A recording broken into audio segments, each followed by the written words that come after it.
Welcome everyone to the fifth episode of Head in the Game podcast. We're joined by the man of many talents. He's a heart of gold and he's Mr. Chairman Dean Pingu Arrowsmith. How's everything, Dean? All good, Steph. How are you, brother? Yeah, not too bad. Not too bad. I suppose like, look, we've both have the jerseys on, so we'll start at Head in the Game. I suppose, look, it's been it's a privilege to come on and chat, and kind of tell my story today. Obviously, as you said at the start there, I'm the chairman of Head in the Game, which is probably the biggest privilege I've had in a long, long time. And I think it's just important. We were just saying before we come on, this is episode 5. We've asked some great people to come on and chat with us about their experiences with mental health and setbacks in life and stuff. So I think it's just important as the chairman of the group that I also kind of share my story, as you know, and anyone that probably follows me on social media. I've had a bit of a tough go of it over the last 6 months or so. So I think it's an opportunity to kind of tell my side of the story and how I'm getting through that, But yeah, so talking about Head in the Game, I mean, we're coming up, I think it's the end of July.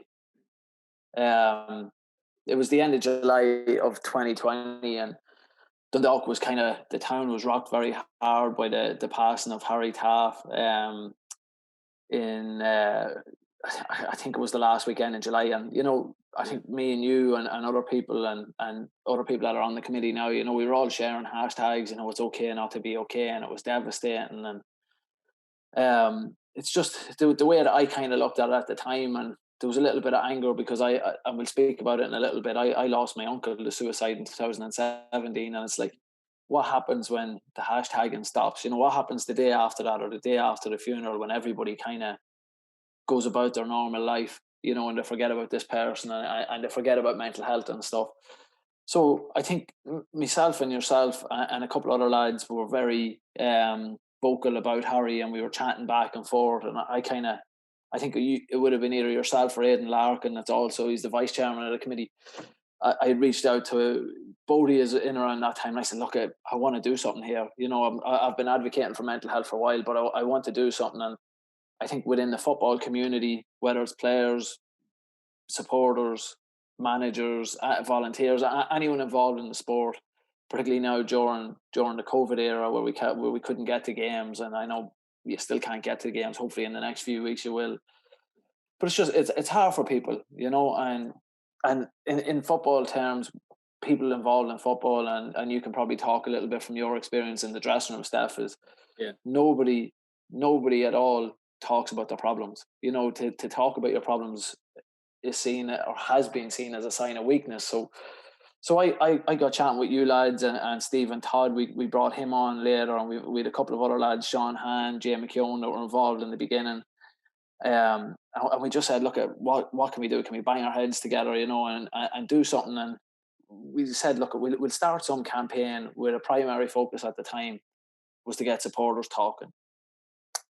So I wrote, the day after Harry passed, I wrote a poem called The Floodlights, which people may have seen. I shared it in the group chat to you lads, and I was afraid of my life that you're probably going to call me an idiot for writing it. But after that, you all thought it was great, and I said, look, what if we got supporters from every club to say a line, and then we can put it together as a video and launch it. And at this stage, we hadn't even got the name Head in the Game when that idea kind of came up. So at the very beginning, we were kind of just banging our heads together to come up with something. We come up with Head in the Game anyway, and in the meantime, we got supporters from different clubs, a variety of different clubs. We got Andy Reid to read the first line of the poem. We had James McLean to say a line of the poem. We had Megan Campbell, so we had 3 international players as well. We had Con Murphy, who does a lot of commentating and is the former Soccer Republic host, to say a line, as well as the supporters. And we threw that out, I think it was the beginning of September, after we'd already established Head in the Game as a name. And I think I went out for a run because I was afraid of my life of how it would be received, but I think we got, I'm going to say within a week, I think it was 250,000 people between Facebook and Twitter, because I think we only maybe set up our Instagram account that week after we'd already released the video. But on those two platforms, it was 250. I think on Twitter there was 200,000 people reached or something like that there, which was, I think we all were like, this is nuts. Like I think within the first hour it was something like 10,000 people had viewed it, which was absolutely, look, it was amazing at the time.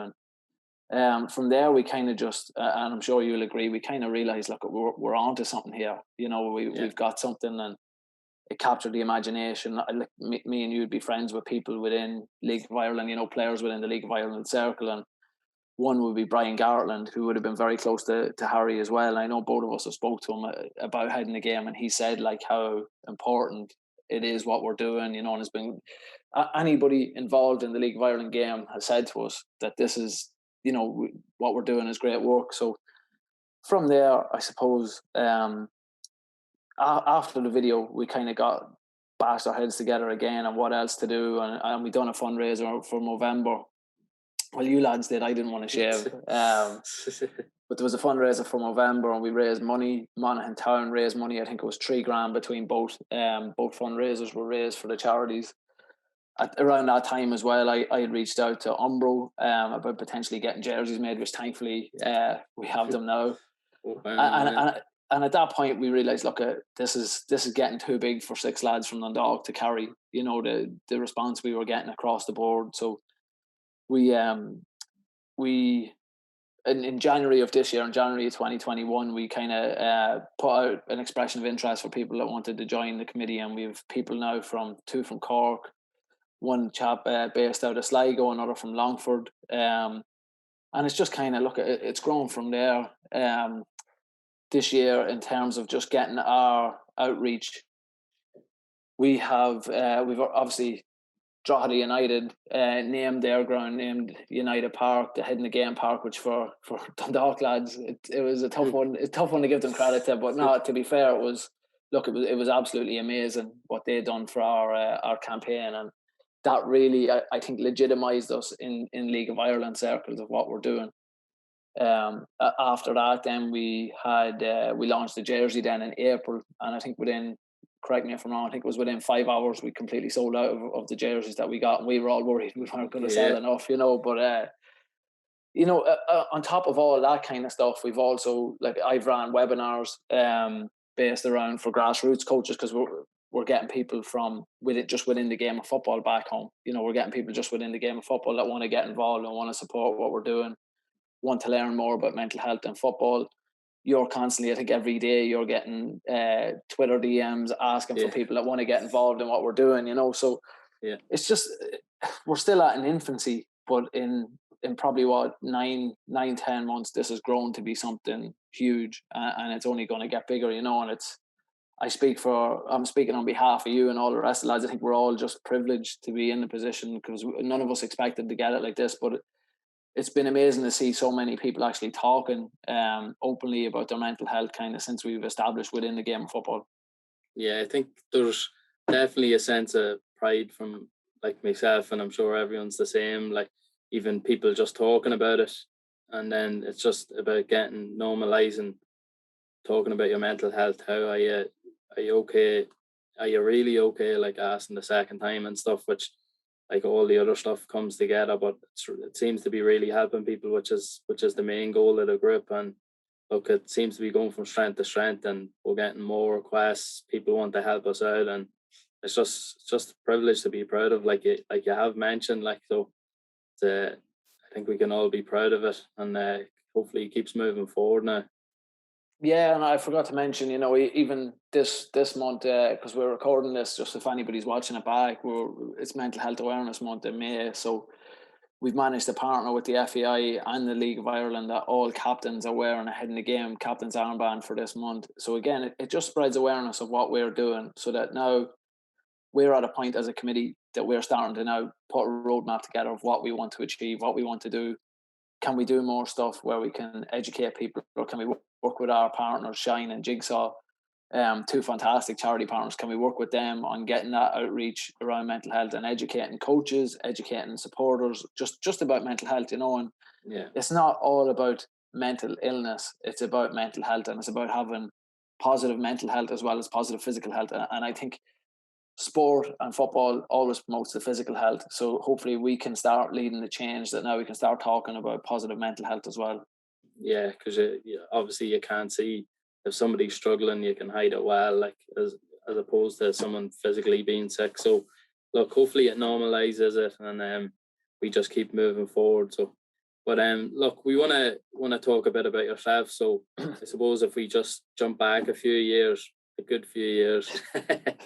to look when you started in your coaching career. I suppose you came up to college in Dundalk here, and what college course did you? Something around it was community sports leadership I done in Dundalk. But even look at, if I go a little bit further back, Steph, when I was playing football, I wasn't very good, and part of that I've realised now is due to my inability to play decent, but it's also due to not having good coaches that kind of build you up, you know. So yeah.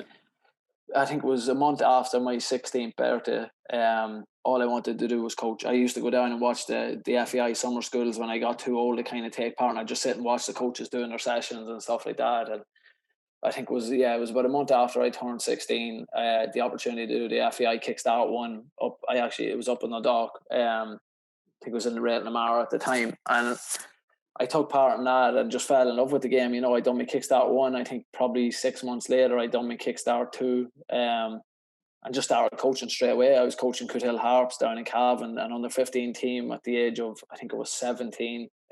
Just turned 17 when I took over the under 15 team there, and I had success because they were a good team, you know. But it was good for me as a coach, because when you have a team that has that little bit of success and you're close enough in age, and you know this, you know, playing even in junior football when you're friends with who's coaching you and stuff, it gives you that buzz, kind of coaching your mates and things like that there.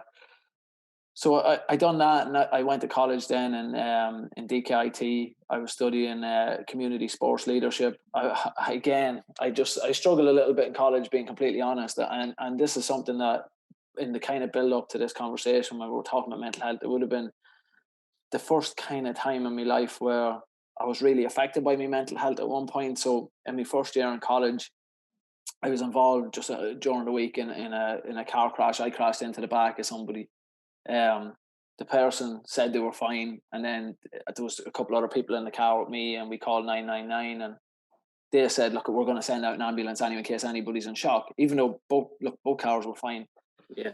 And when we got there, the person that was in the car that I hit actually fell out the door of the car and said they weren't fine and fainted, and you know, were threatening obviously to make a big insurance claim against me at the time. And I struggled for a little bit after that, and it was only when me and you were talking about setting up this chat that I realised back in college, and I honest to God, Steph, I didn't remember this. Back in college, I went to probably 3 or 4 counselling sessions after that crash, and I never even, you know, it just completely, it was in the back of my head, and that would have been my first kind of instance around mental health. And to be honest, my college, like my studies, suffered a little bit kind of after that, and I never got going again. You know, the only class that I would have had 100% attendance in my 3 years in college was the soccer coaching. You know, it was soccer coaching every Friday, which, you know, after Thursday nights it'd be hard to go on a Friday, but I never missed it. That was saying a lot.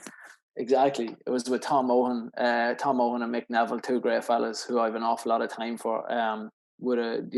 Tom especially, I would have kind of done my coaching apprenticeship under Tom Mohan because he was the regional development officer for Cavan and Monaghan. So to learn from someone like that, you know, was amazing. And then I didn't pass my second year in college. I repeated second year, didn't have a great repeating year, and the opportunity came to go to America for the first time. So I just completed my FAI youth cert, and I said, look, I'll go out for 6 months to Chicago at the age of, I think I just turned 20 at that stage. And the day I got to Chicago, I was counting down until the day I got home. You know, to be honest, like it was hard as a young lad going out there, but it's a good experience, and thankfully living out here now, it's stood me in good stead, you know. Yes. So look, you've set up roots out there, and you've probably went to a couple of different coaching like opportunities out there. So how did you find, like, jumping from, like, obviously it's a different lifestyle out there, even weather, food wise? How did you find the adjustment? So back then it was tough because I think I moved out here in 2009. It would have been around July time, and July would be probably about 35 degrees in Chicago every day of the week. You know, you wake up and it's 30 degrees in the morning as soon as you get out of bed and stuff. And it was just, as a pasty little fellow who grew up in Cavan, I mean, it's hard, you know, but no, it was tough. Again, like even just drinking laws out here, you had to be 21 to go get a drink, like to be able to drink out here. So I just found socially it was a little bit tough, and it was probably only towards the last month or so of my time out here that I really started enjoying it, and I had every intention of coming back the following year in 2010. And then I had an opportunity to come in with Dundalk at the time, you know. So I ended up going in with Dundalk for a week. Ian Foster was the manager, and his sorry to go back just a little bit. I had, since 2007, I had piloted the schools program for Dundalk with Paul Johnson was the club promotion officer. Yeah. And I piloted it in the Gael School in Dundalk, and just gradually built it from there. It was a purely voluntary basis. So I had a good relationship with Paul. And by in 2010, when Ian Foster came in as manager, the first week of pre-season, his wife, the day before he was meant to come in, his wife gave birth to their son Jude, and it was Wayne Hatswell was the assistant manager, and Hats was going to be there on his own. So I got a call on the Sunday night from Paul Johnson just saying, could you come up and give a hand, you know, just for a day or two. Yeah.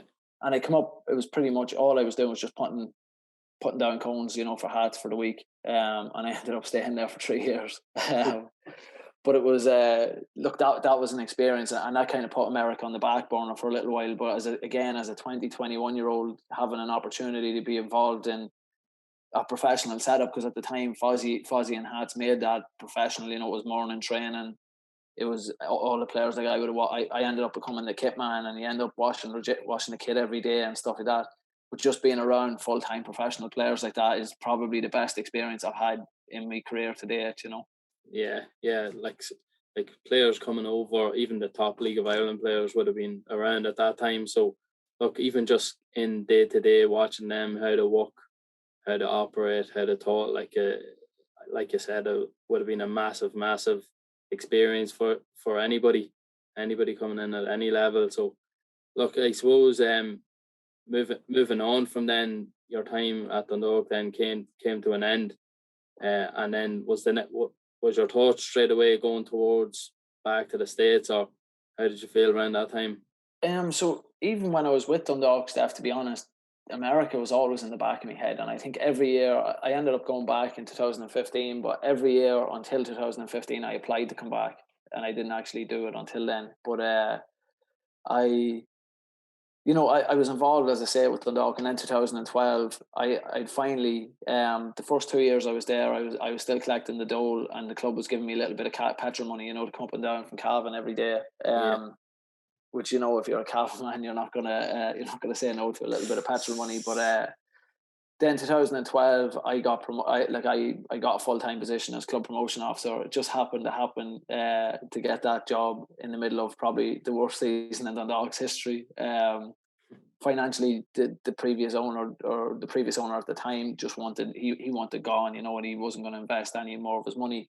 He was a property developer. It was in the middle of the recession, you know, so yeah, he didn't have the money. And it was 2 days after my brother got married, I got called in and got laid off at the time. And you know, I didn't hold any grudges around staff. I mean, I was disappointed at the time, devastated, because it was a dream job. And you go, and a month later the club almost went out of business because they weren't able to pay the players' wages. And I think at the time the rule was if you can't pay wages 2 weeks, I think it was 2 weeks in a season, then the team or the club goes into administration.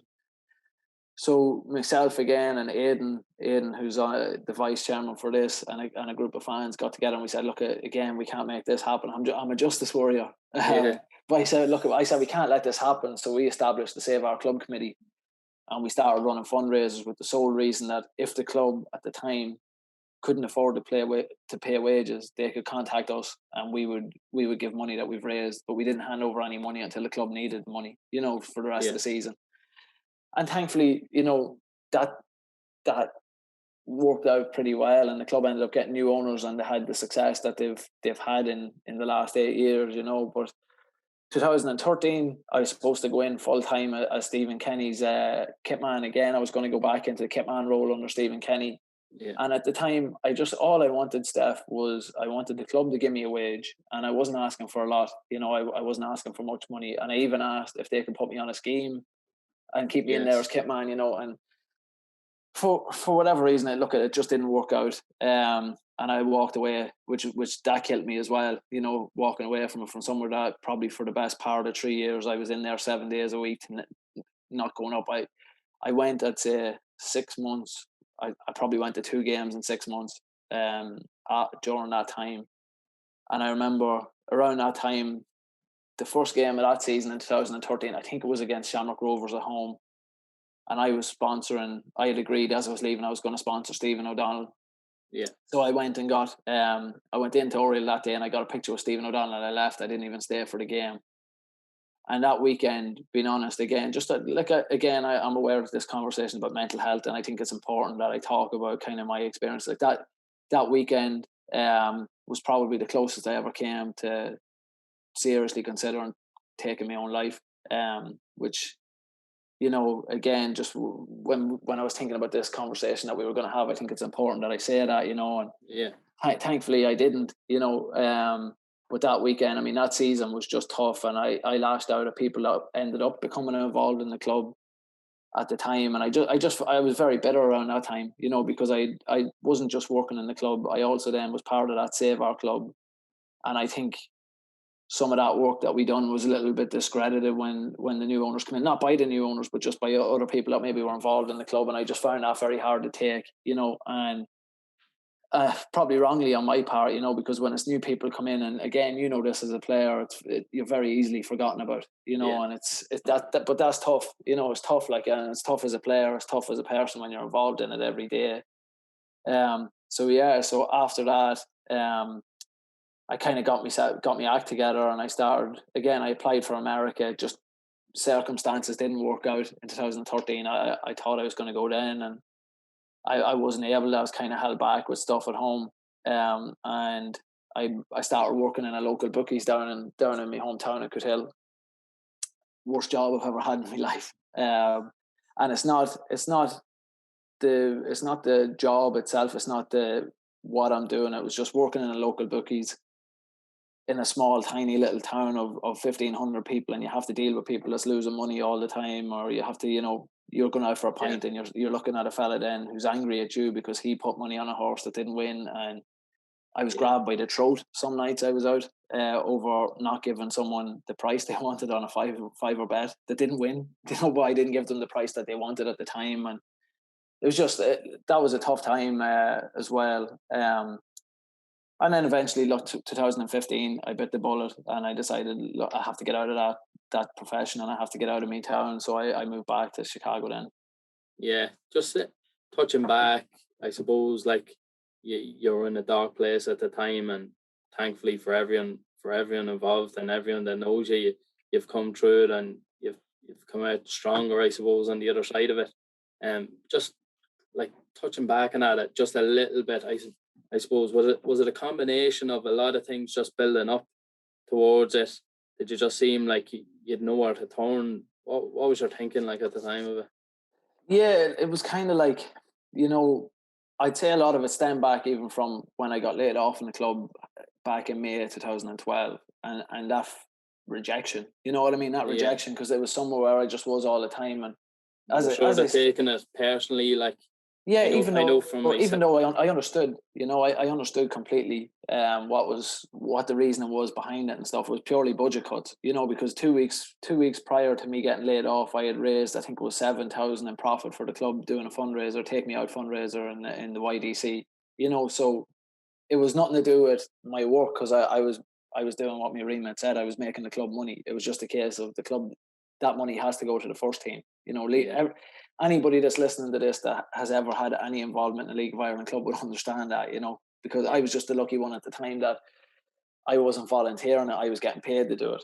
And then we done the Save Our Club, and it was the same job I was doing pretty much. Save Our Club was exactly what I was doing when I was getting paid. I just wasn't getting paid anymore for it, which I have no issue with, and I would do it again tomorrow if the circumstances were similar and I was living at home. But in 2013, I was taking part in a Strictly Come Dancing for Cooley Kickums, a fundraiser for them. And I got offered a job as Stephen Kenny's kit man. I told Stephen straight away, you know, I've made this commitment. And it was the same night, I believe, as the Malone Cup that season. And Stephen was a little bit taken aback by it. I always felt like he appreciated the fact, you know, that I was honest with him. Yeah. But then there was other people involved in the club saying, you know, we told Dean that he couldn't do that, which was a lie, you know. So it kind of fractured my relationship with Stephen a little bit, that he didn't think I was being completely honest with him and things like that. But it was just at a point. Look, I think in 2013 at the start of that season, Steph, I just don't feel like I belonged anymore, and that's hard. That's hard to accept. As I say, you probably know exactly how that feels. And I just didn't feel like I belonged, and I walked away. And the fact that I made that decision just killed me. You know, that I had to walk away, and it was tough. It was a tough time, and it probably took me, I'd say 6 months to get over that fact. Yeah, it's a tough pill to swallow. Like you're getting turned away from your own club and the club you love. Like from a playing side of things, like it was tough to take on my side as well. But look, moving on to like obviously you ended that chapter and you moved out to the States. You had a bit of a feel from your previous time, and I suppose it was probably exciting moving over. I know you still had like baggage here, but you were sort of leaving it behind and starting afresh to go over there. Like, how'd you find settling in, going back? Did you go back to the same sort of place you were in, or what way did you go about? Yeah, it was a lot better that time. I think it was probably mid 2014 or towards the end of 2014, 2015. So just before I went to America, I was coaching my mates. I was coaching the senior team for the first time at the age of 25, all my mates, and I loved it. And pardon me, just again, I just want to keep kind of on the trajectory of mental health as well. So I want to bring it up. I had a cyst on one of my testicles, so I had a lump on one of my testicles for about, I'd say I knew it was there for about 2.5 years, and I never done anything about it. And this probably goes back to a little bit 2013 as well. So I had that worry in the back of my head for 2.5 years and never said that to nobody. And one night, probably late 2014, I was in the smoking area of a pub chatting to one of my mates, and I just started crying.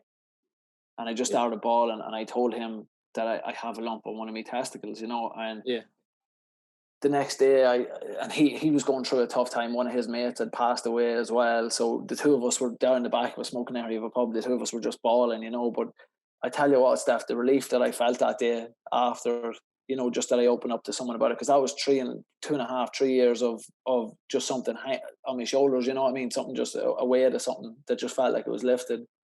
And I went into a doctor, I think 2 days later, and he was like, "Oh yeah, it's only a cyst, but we'll send you for an ultrasound just to make sure." And thankfully that's what it turned out to be. And after that, I felt a little bit better on myself, you know. The only thing that was getting me down was the job, you know, working. And it was, as I say, it wasn't even the job itself; it was just doing the job in my town.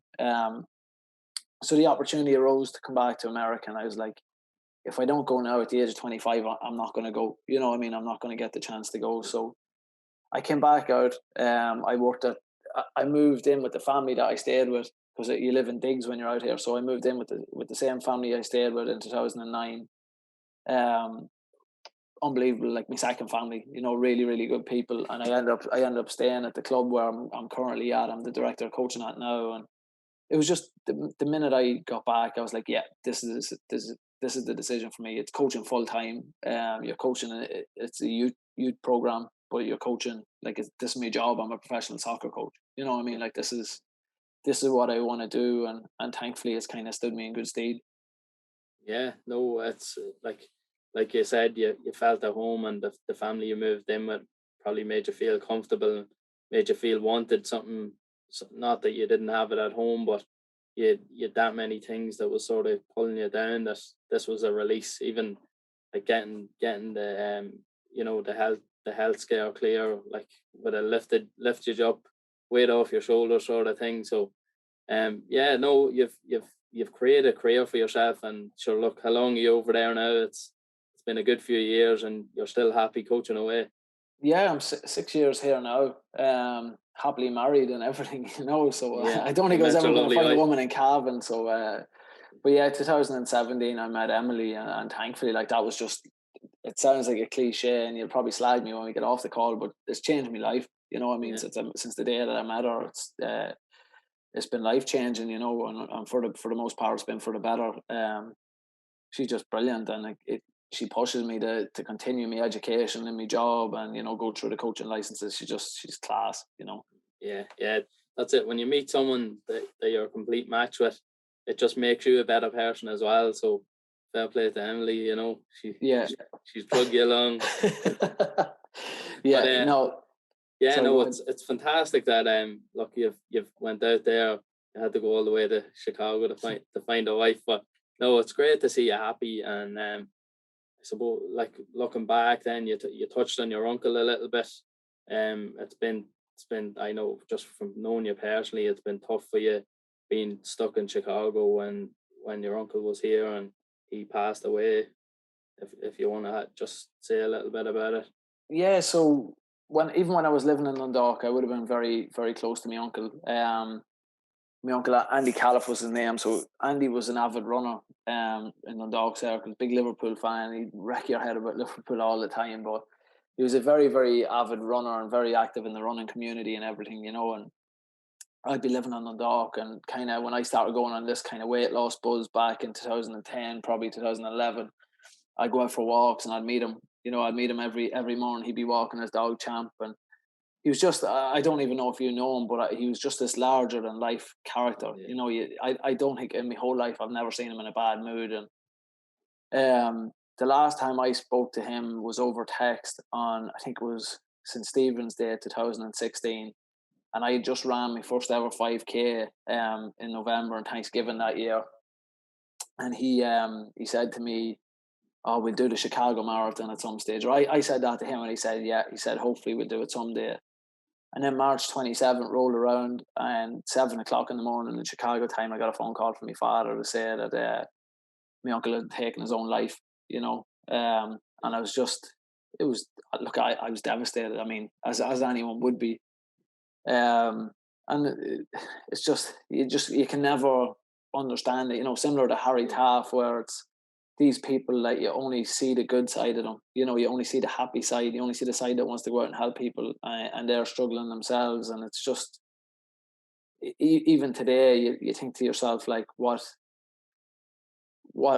Uncle Andy would have, you know, if he had just spoke out, what he would have done, because he had so much, like, at his funeral, there was so much love for him, you know what I mean, there was so much outpouring of love. And it was just, it was devastating. And during that time, my visa was in, like, not that I was living out in Chicago illegally around, but I was in a situation where if I went home, I was probably going to have to wait 12 months to come back again, just because I was on a visa extension. And yeah, I wouldn't have been able to go home and then come back out. Like, as soon as I would have touched down in Dublin, my visa would have became null and void, so I would have had to apply for a new one.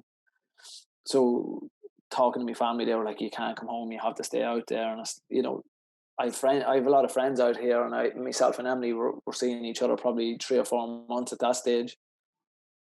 But you feel very alone. You know, you feel very, very alone at the time, and I felt very alone. And it was just, look, it was just, it's tough. And I mean, you spend your life looking for answers, and you want people to look for help. And since that, you know, like, ever since the day he died, I've been advocating for mental health. You know, I think the following week, I was doing my second ever race. It was my longest distance at the time, a 5 miler, and I got a T-shirt made. He used to always say TikTok 2 weeks to go to the race.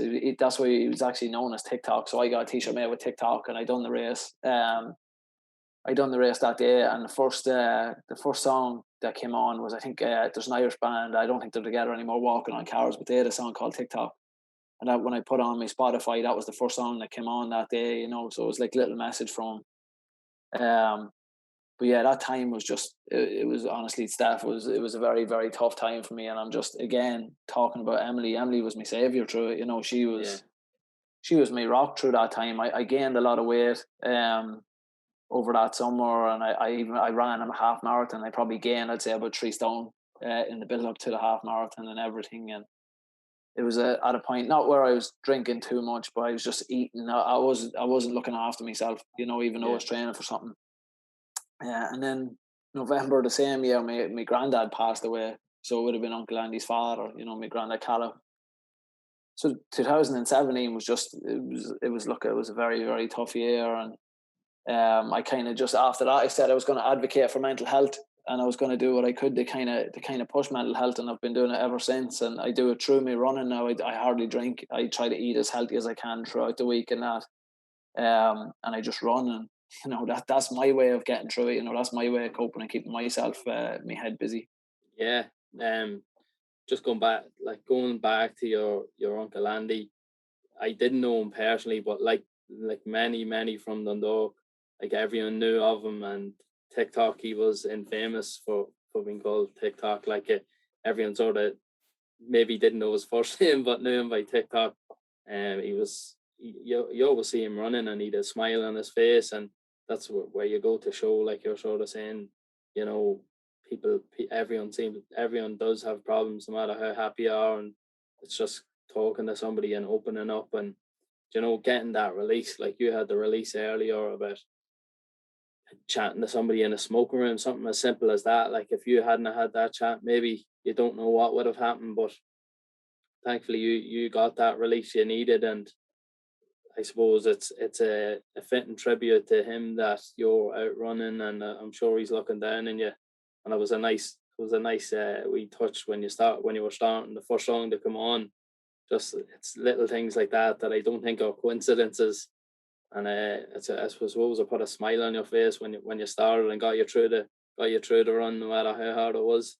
Yeah, if it had been at the end, I would have. Every time I finish a race, I'd done the Chicago Marathon, and I raised money for the American Suicide Foundation out here in 2019. And the last 4 miles, I was just calling him a bollocks the whole time. I was just looking up to the sky. I was like, "I'm doing this for you," you know. But look at the running is if there's anything kind of from my point of view has came out as a positive is I run every time I run I think about him, you know what I mean, every time I lace up my running shoes. And I run now 4 or 5 times a week, and it's a nice little thing to remember him by, you know, and just keep his memory alive kind of through what I'm doing, you know. Anytime I do any races, it's always TikTok now at the end of it.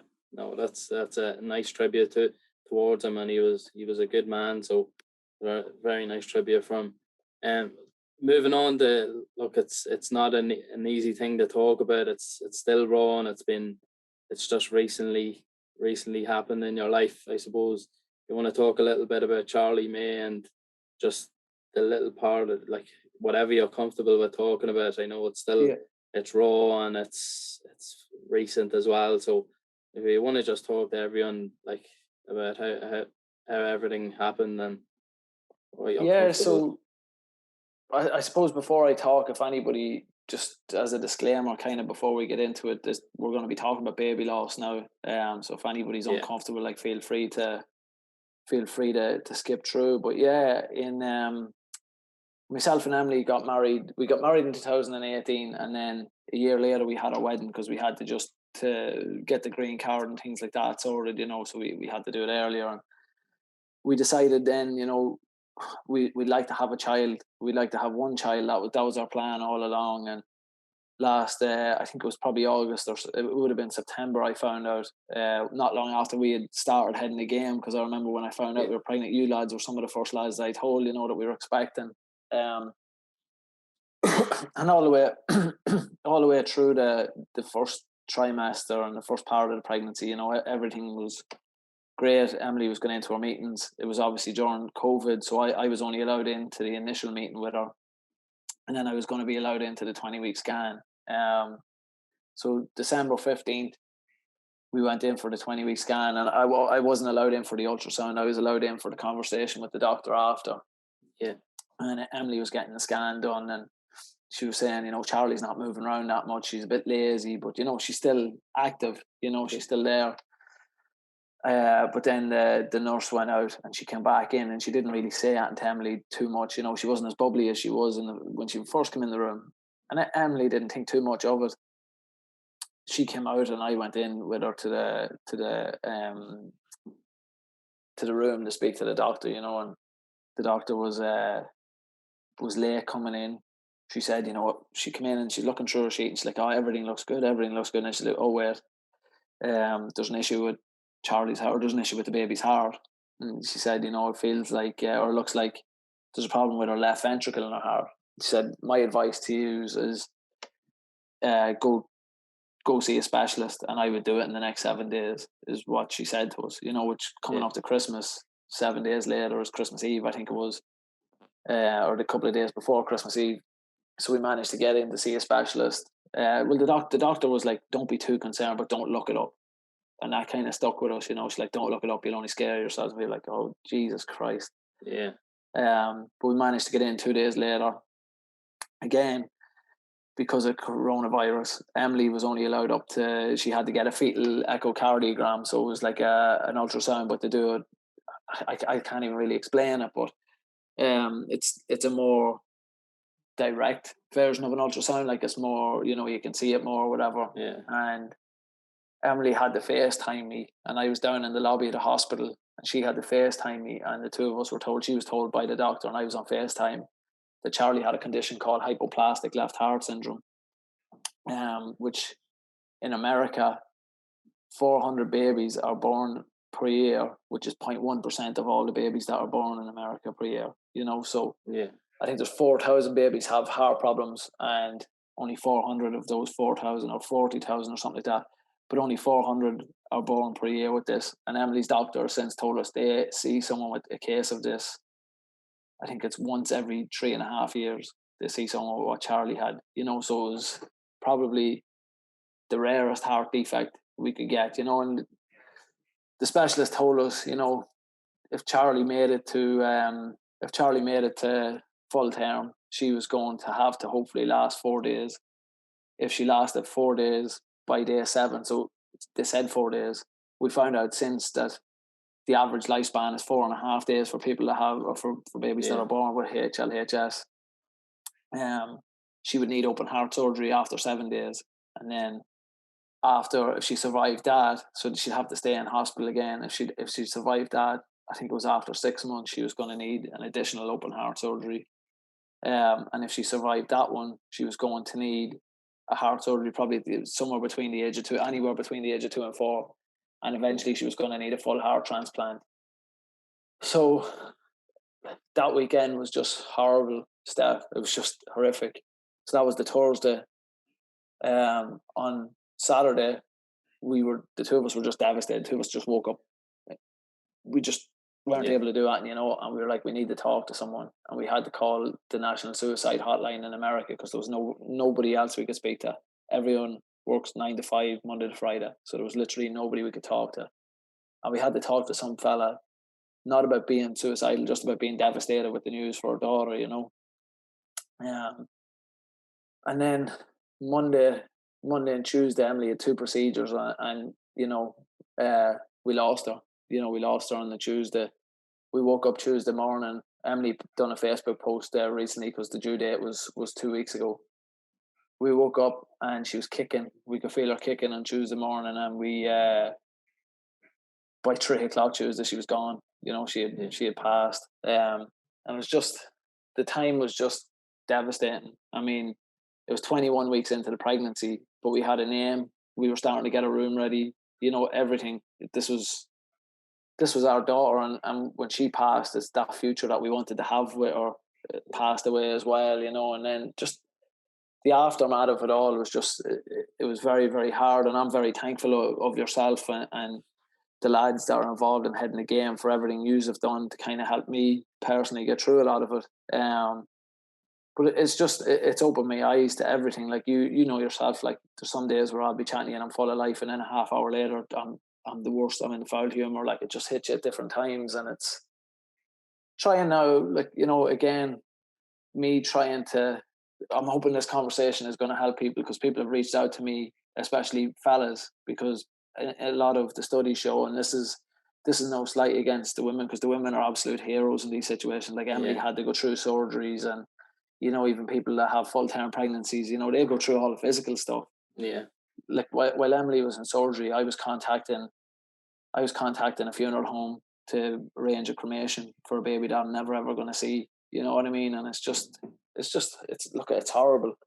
But I'm hoping having this conversation today and people listening in might speak up a little bit more, you know, and they can reach out to me on social media and things like that there. But it's been horrible. And then people tell you, and people have the best intentions, but nobody knows. You know, people expect you to lose a parent or a grandparent. You know, people that's expected. Yeah. People don't expect you to lose a child, and particularly whether someone miscarries, has a stillbirth, has what Charlie had, or if they die, you know, during labour and stuff like that. If the baby passes during labour, a lot of it is like people will say to you, you know, well, you can have another one, or you'll be parents at some point. But we are parents, you know, our daughter's just not living. And it's, people mean it with the best of intentions. And I don't mean to sound rude if people have said that to me and stuff like that there, you know, or said that to Emily. But by saying it, you're discounting the fact that Charlie was something, you know, like on her due date on the 4th of May, I went and got her footprints, because we got her footprints after Emily's surgery. We asked them, could we get something to give us her footprints? I have her footprints tattooed on my back. So you can't tell me that Charlie wasn't a somebody, you know what I mean? And we had to go, we have a death certificate. We have a fetal death certificate. So it's a mix of sadness, a mix of anger, you know, because we're literally, it's almost like a 1 in a million thing that could have happened. You know what I mean? And but we found this fantastic support group out here who have other people that are in similar situations to me and Emily, and you know, they're the people that really can understand what you're going through, and those people have been amazing, you know, telling their stories.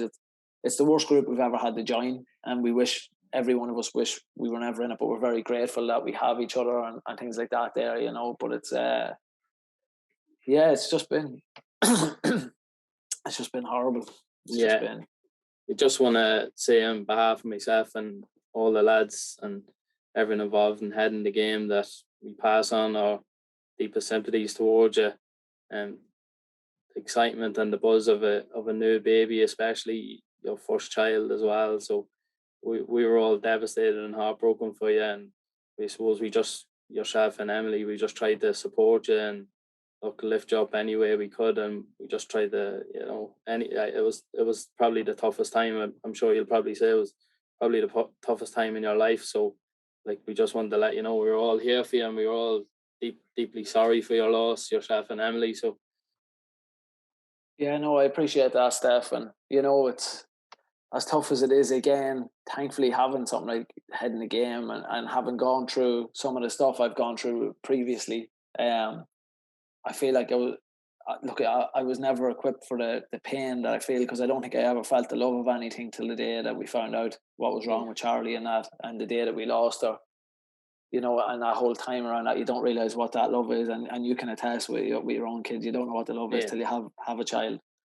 And even though she's not here with us, the love that we have for her to this day is just, you know, it'll never leave us. Yeah, it'll never leave us. To the extent that in April 4th to May 4th, in the build up to the due date, we done a fundraiser which was 100k for Charlie May, and it's just that the impact she has had in me and Emily's life is going to last us till the day we die, till the day we're back with her, you know. And it's just making sure that she has an impact on the world. And thankfully we raised I think it was $10,400 for 2 different charities. One was the support groups that we're a part of, and the other one was the Fetal Health Foundation. So they both got $5,200 each, and hopefully they will be able to help some of, you know, the Fetal Health Foundation can do research into this, because there's no rhyme or reason why Charlie had this, you know, so they can do some research into hypoplastic left heart syndrome and into how it happened or how it happens, because I think the oldest living person with this is 35 years of age, you know, in the whole world. So it's still something they're still researching all the time. And then with regards to the support groups, it's just look at it, that money is going to help people that are in similar situations to us, people that are maybe about to go into something similar to what we've gone through. It's just going to help people, you know, and it's going to be done in her name. It's not me and Emily that's doing it. It's Charlie May that's pushing people to do it, and it's keeping her name out there.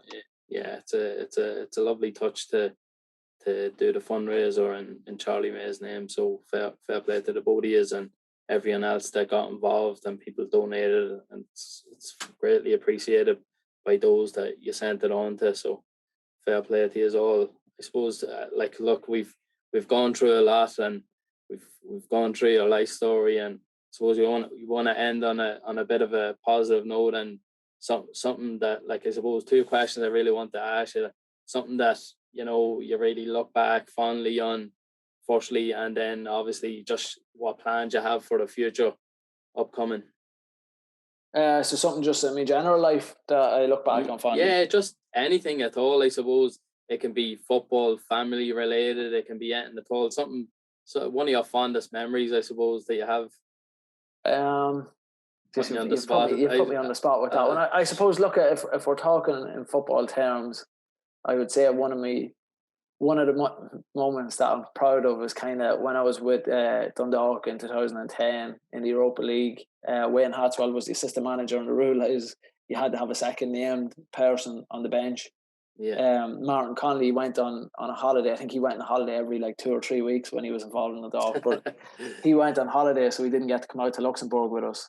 Hats was playing, and I had my youth cert at the time, so I was the only one on the bench that had a coaching badge. So I was in name only, I was the assistant manager in the Europa League qualifier. So that's something that, even though Fozzie asked me a question, and when I answered it, he told me to fuck off. But he said it was rhetorical. But no, I suppose, look, from football terms, the chance to even just have that, like, I still have the sheet of paper. It's back home in Cavan that has me written down as the assistant manager on it. You know, just having something like that there is a great experience. And those 2 years where I was kit man involved with the first team, I have a runners-up medal from the Setanta Cup that year. I think just that involvement is I look back on it now as a coach, and a lot of the lessons that I took an awful lot out of that into how I coach and how I do things, and professionalise, and kind of with the teams that I work with.